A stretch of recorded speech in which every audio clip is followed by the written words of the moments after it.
Coming up, Daybreak Star Radio unites the Seattle Indigenous community. Madison Hammond is the focus of a new mini-documentary, and law professor Richard Monette talks about Indigenous core values in the law and government. I'm Aaliyah Chavez. Join us for those interviews, plus headlines from the ICT Newscast. This program is made possible by the Corporation for Public Broadcasting, a private corporation funded by the American people. Arizona State University welcomes 3,500 Indigenous students from Arizona and across the nation. It serves one of the largest populations of Indigenous students among U.S. colleges and universities. We created a sense of place for tribal nations to create futures of their own making through community outreach and research, taught by world-class Indigenous faculty where they see a reflection of themselves and their experiences. Find community at ASU.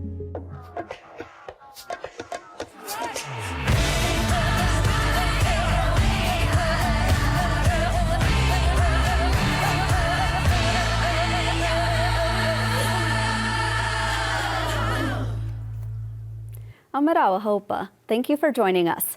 We start today in Washington, D.C., where President Joe Biden has met with top Republicans and Democrats to find a potential solution to the looming debt ceiling. Treasury Secretary Janet Yellen told lawmakers the government will not be able to pay its bills as early as June 1st unless Congress raises the debt limit. Republicans want to make drastic spending cuts in order to agree to raise the debt limit.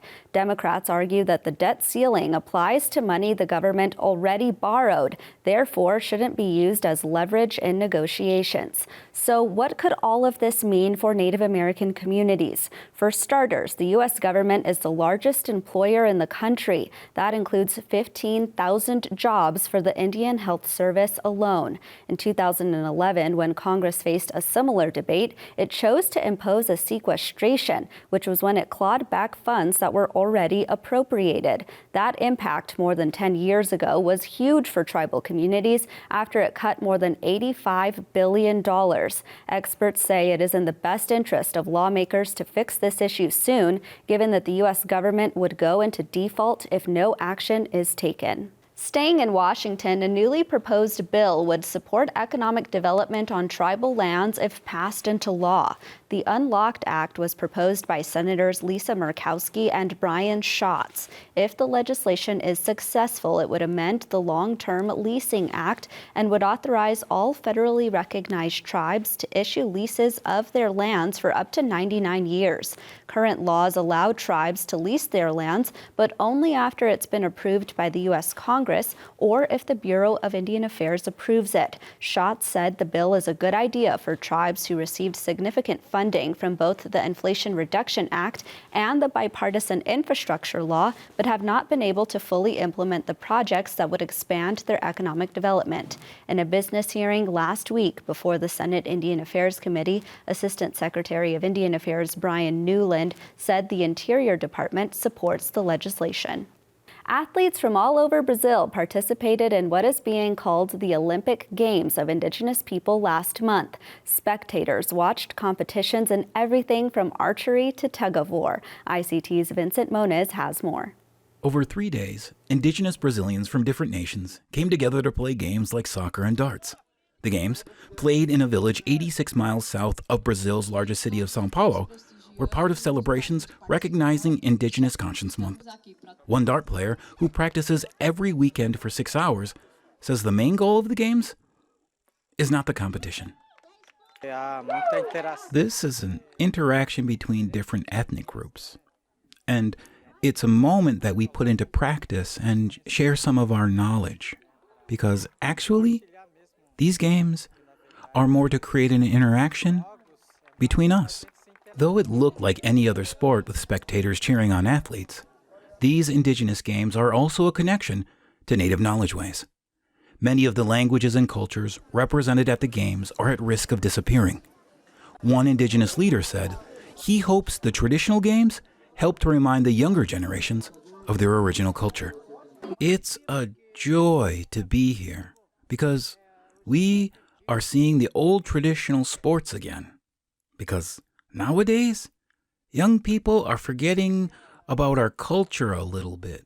So this helps to spread it. Event goers who are not a part of a specific Brazilian indigenous community said the games allowed them to have a connection with their roots. And that is a powerful pull in a good direction. In Bismarck, North Dakota, Vincent Moniz, ICT News. Well, the longest-serving Native American member of Congress has recently received a new honor. Last week, Representative Tom Cole of Oklahoma was inducted into the National Service Hall of Fame by Voices for National Service. That was for his long-standing work with AmeriCorps.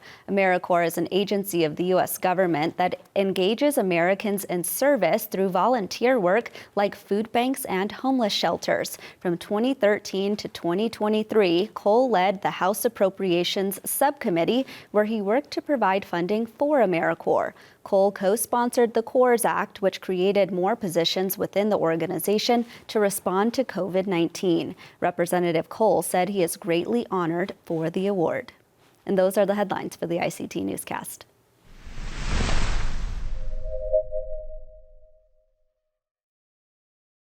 Seattle has been a hub of Indigenous activities for generations. Centering on the culture of the Coast Salish tribes, it remains a gathering place for Native Americans through the generations. The Daybreak Star Indian Cultural Center is at the center of this activity as a multifaceted service organization. Daybreak Star Radio is an online streaming service that unites and inspires community. Its program director, Harris Francis, and producer, Ronnie, tells us more. Welcome to you both. Hi, Aaliyah. Thank you very much for having us this morning. Hello. So let's start off here, Harris. The United Indians of All Tribes Foundation was created in 1970. Can you reflect on its history and how it's changed? Absolutely. A wonderful man by the name of Bernie Whitebear was the key inspiration that carved out the flight plan and the pathway for our building and what our building provides today. With all of the entities, we have multiple entities in the building. We have a homeless prevention team. We have an elders program. We have a school. Of course, we have the radio network. We have some off-site campuses as well that handle other priorities for us. So, we're here every day to continue to live on with Bernie's vision and pick up ultimately where he left off and make him proud, because he was truly the ringleader. Bernie Whitebear was the first person that ever talked to me about urban Indians. We spent time together on the streets of Seattle, and he would say to me, Ralph, these people need a home. They need someplace they can go and they know they're safe and they can gather and sometimes could receive maybe medical care or maybe find out more about their own tribe back home, whatever it happened to be. They were from all different tribes, and some from Alaska, some from British Columbia, some from here. And they often found themselves on the streets in our major city of Seattle. Tell us about the origins of the radio service. Well, it's a great story. I happened to be at another radio station doing an interview one day, and the request line rings, and it happens to be my executive director, and he calls in and he asks some questions about radio. And one of his questions was, interested in how, starting a radio network. So I asked the producer to put the call on hold, and I was sure to call Mike back after the interview. And one thing led to the next, and I came on board. I've been here proudly for a little over 2 years now, and we built this literally with the building blocks from the bottom to the top. We started off with under 200 songs in our music library, and now we're well over 8,000. Our listenership continues to increase daily. Our app downloads continue to increase daily. Our clients, in terms of our ad spenders, in terms of our commercial inventory, continues to rise. And we're doing a lot of amazing things here. We've got a sports show. We've got multiple music shows. We've got podcasts. So, we wanted to call it a network so we could really have the necessary definitions of what a network provides. And we have FM collaborations as well. So we have the best of both worlds. We're on app-based streaming, and of course, on the other frequency as well. You're listening to the Daybreak Star Radio Network, only radio network officially indigenized in the airways. Literally, the voices and the representation of Native people in the music industry is not there. That's why we did this, is to get the immense talent that the Native community has out to the public and out to one another. It's an opportunity to introduce a Native radio network to our people. There are lots of Native stations. There's Native stations from Canada to Chile. Like there's lots of them, but they're local and they're often only on the res. And sometimes they're not very clear even when you're on the res. Indigenizing the airways. That's what we're doing. We're here to lend our voice in a respectful way to all of the communities, to all of the lands, to all of our listeners across the globe. Tell us about the value of Daybreak Star Radio in the community. When you're out at community events, what do people say in terms of how important it is to them? It's just good to have, because we're bringing culture, all cultures of every tribe here into one specific area so everyone can meet and, bring their cultures together and learn from one another, That's part of the reason why, we have some of the events Daybreak Star Radio has coming up, and it's just so that everyone has a chance to experience everything each culture has, Ronnie, I love that you brought up the event that you have coming up. Tell us about it. It is called Daybreak Star. It is the first of many events, we hope, and it's called Daybreak Star Presents the Resilient Voices Concert, where we are bringing in Joint Souls, Tony Hill, Kawik, and Carson Gray to perform on stage here at the Daybreak Star Indian Cultural Center, and it's on June 10th. And yeah, it's going to be amazing. I'm just really excited for it. Well, Harris Francis, Program Director for Daybreak Star Radio, and producer Ronnie, thank you so much for your time. Thank you very much. Soccer star Madison Hammond is the focus of a new mini documentary. It shares the rare picture of her life behind the scenes, focusing on mental health, identity, and family. The 25-year-old is the first Native American player in the National Women's Soccer League. This film was directed by Kyle Bell and produced by IllumiNative and Reno Productions. Let's watch.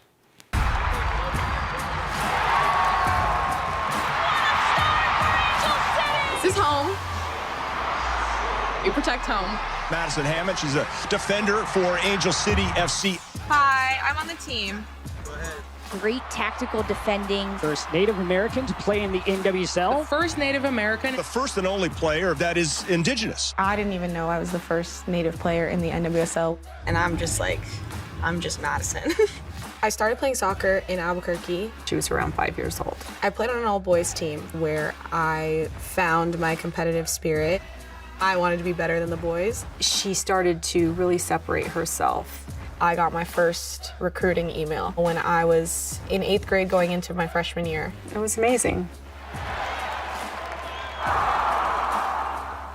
This past season I was traded from Seattle to LA. Girl from Albuquerque, playing with my idols, but then also having an ownership group led by Natalie Portman.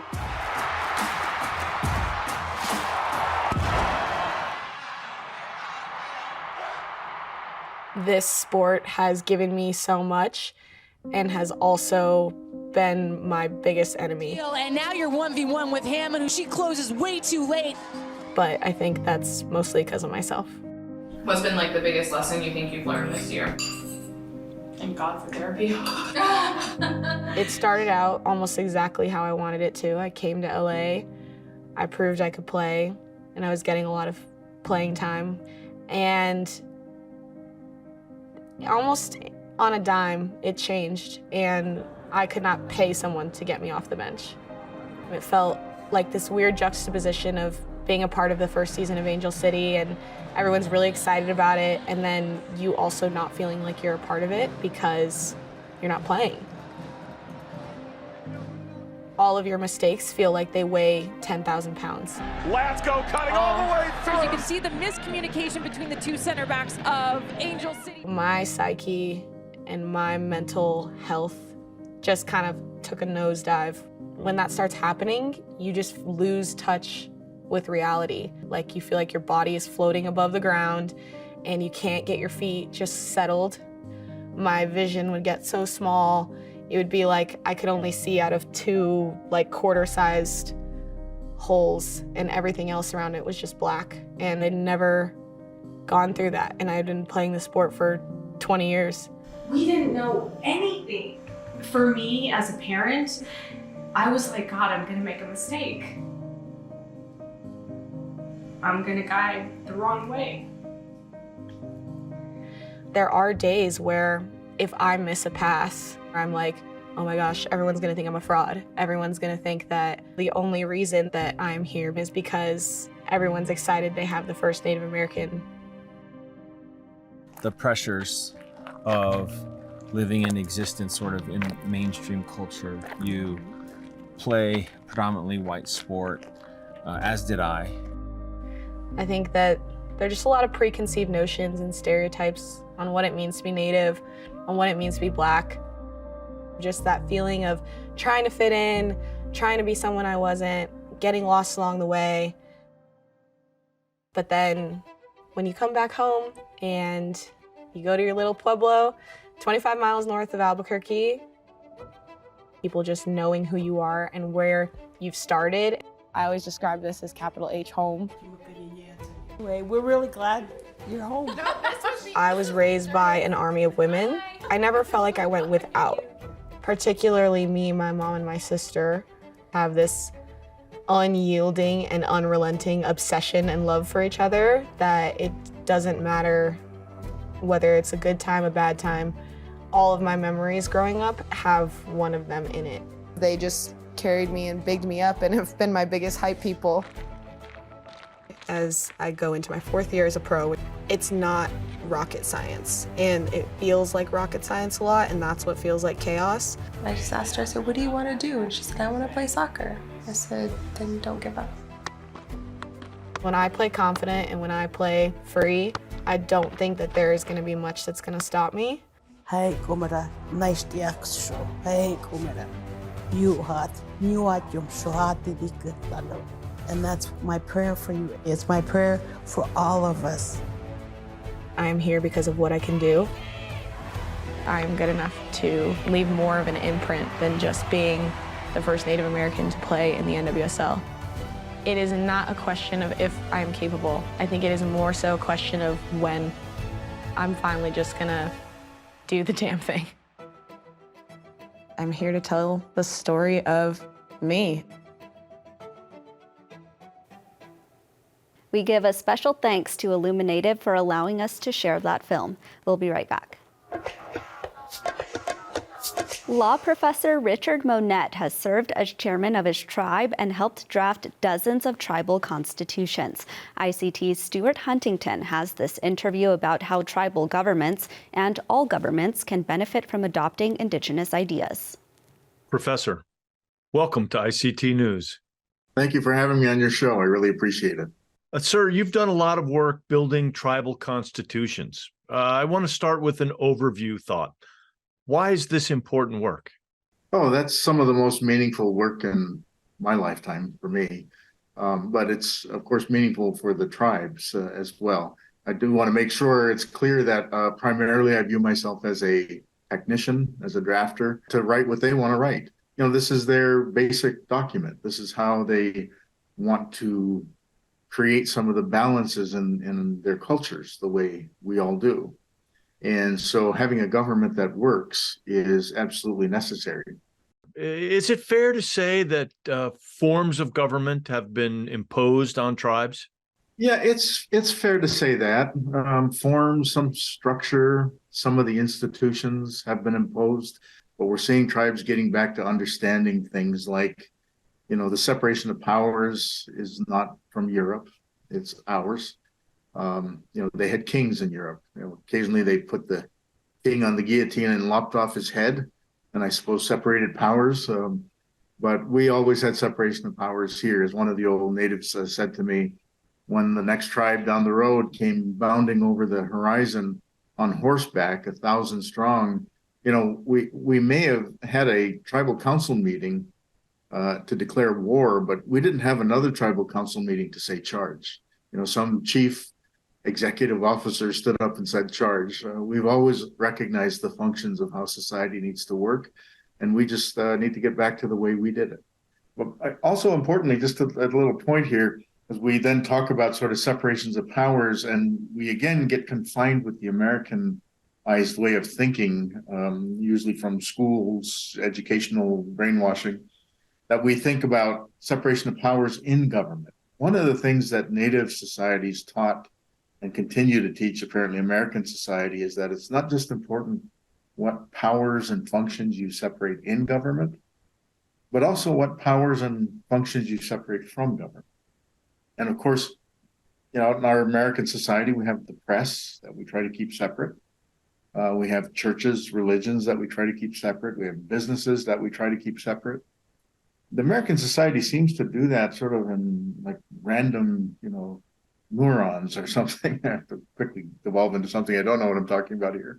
The difference is that our indigenous societies have a tendency to think all that broadly and think about all that stuff, about how we have relationships between our tribes and our governments and our businesses and even some private businesses. But we think about what that relationship should be more. We think about the relationships with churches and religions probably more. That's an interesting concept. In the indigenous perspective, the powers are separated, institutions are separated, but the relationship remains. That's right. That's not a concept that's present in Western thought. It is not. And and thinking about up front, the balances, not only internally, as I said, within a government, but externally with the rest of our society, and even external beyond that to the societies around us. So, we have a federal system here that works. And, we have this constant debate about how much the Indian tribes contributed to that sort of thinking in the U.S. Constitution. But make no mistake again, just like they didn't have separations of powers in Europe, they had kings. They did not have federal systems in the way that evolved here immediately.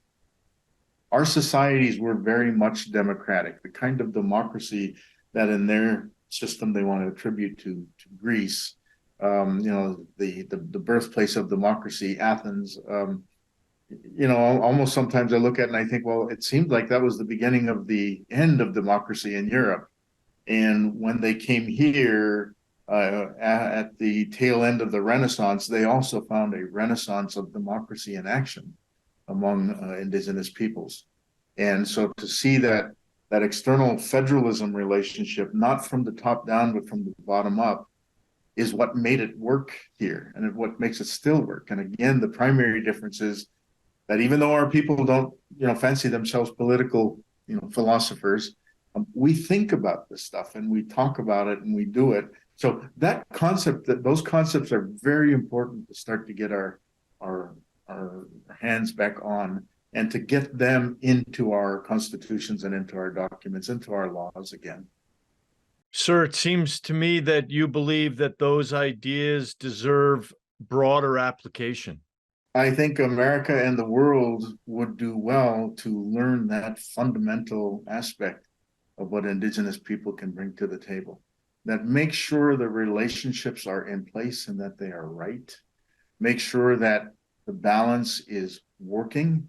Make sure that you recognize the imbalances and you counterbalance them, all toward some, this romanticized sort of harmony that we talk about that, those of us who lived it know is real. Absolutely. Sir, I've often thought that the Western jurisprudence approach of looking for a winner and a loser in a given case is perhaps not the best approach, that maybe a better way of going about finding a solution that works is the indigenous peacemaking process. Right. I mean, just the nomenclature, they call it an adversarial system, and they think that the best result derives from that sort of adversarial system. And it can, but it's unfortunate to look at it as adversarial, because instead these adversaries are in fact in a certain kind of relationship, right?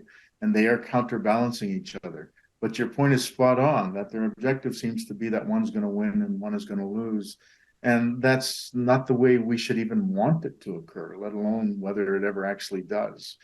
And, you know, we can teach it from our perspective, the Indigenous perspective, that it's not about winning or losing for one of those or the other. It's about finding the proper balance between them.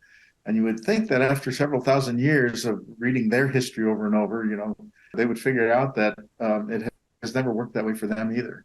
And at some point, everyone has to realize that the time is now to maybe have a look at the people who were the stewards of this entire hemisphere and stewarding it quite well, in fact, which is why they found it to be such a paradise here, that it's time to listen again and learn. Sir, thank you so much for joining us today. Sure. I appreciate it, Stuart. And that's a slice of our Indigenous world. For all the latest, visit ictnews.org. From all of us in the newsroom, stay safe, my relatives.